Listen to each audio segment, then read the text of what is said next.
Miss হবে না আপনার পছন্দের টিভি শো। দেখুন জি5 অ্যাপে একদম ফ্রি। কে এসছে? কি চাই?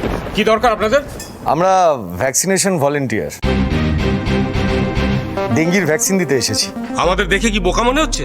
ভ্যাকসিন তো সকালবেলা দিতে আসে, এসব রাতের বেলা কবে থেকে হচ্ছে?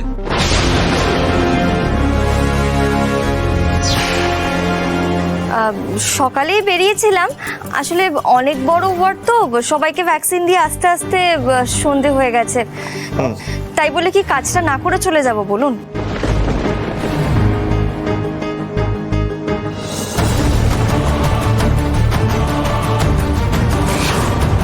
তাহলে যাই ভেতরে। দাঁড়ান, এই তো দুদিন আগে এই উন্মেষ থেকে ভ্যাকসিন দিয়ে গেল, এখন আবার কিসের ভ্যাকসিন? এসছিল, হ্যাঁ এসছিল। আসলে ওটা হেপাটাইটিসের ভ্যাকসিন ছিল। আজ আমরা ডেঙ্গির ভ্যাকসিন দিতে এসেছি। চপ, ভাববাজি হচ্ছে। মুরগি পেয়েছেন আমাদের। বৃষ্টির নামগন্ধ নেই, বর্ষাও আসেনি, আর এর মধ্যে ডেঙ্গির ভ্যাকসিন? হ্যাঁ, ফট এখান থেকে, কিচ্ছু দিন লাগবে না আমাদের।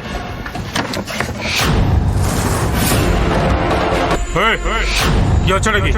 ছাড় দরজাটা। ছাড়বো না। দেখবি ছাড়াবো কি করে। এই রে, সৃজন এখন মাথা গরম করলে তো সবটা ভেস্তে যাবে।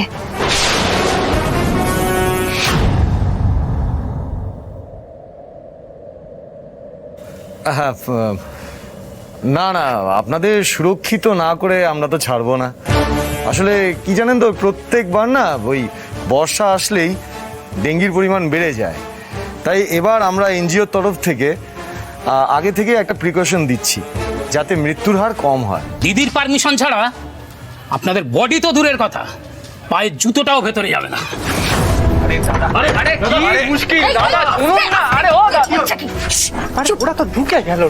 আরে বাবা, তাড়াহুড়ো করিস না, এভাবে তাড়াহুড়ো করলে কিন্তু ওদের সন্দেহ হয়ে যাবে। ওয়েট।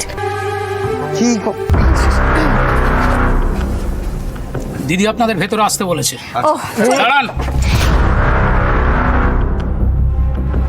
সবাইকে না, শুধুমাত্র মেয়েরা আসবে।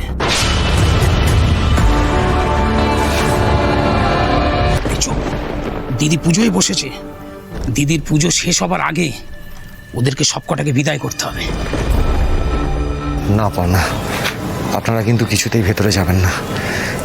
সৃজন, এখন আর আমাদের কাছে অন্য কোনো উপায় নেই, আমাদের ভেতরে যেতেই হবে। না বলছি তো। আরে আপনারা ভেতরে গেলে যদি কিছু হয়ে যায়, আমরা কোন দিক সামলাবো? এইটুকু রিস্ক আমাদেরকে নিতেই হবে। রুচিদীপ, চলো আমরা কি তাড়াতাড়ি কাজটা সেরে ফেলি। এসো। কি হলো? আসুন।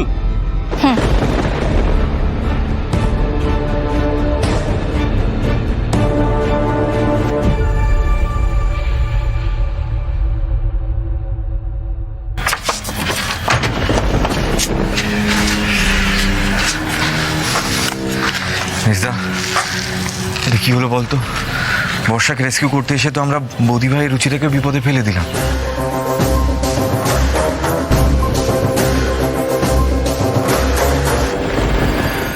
জি5 ডাউনলোড করুন আর সব এপিসোড দেখুন একদম ফ্রি।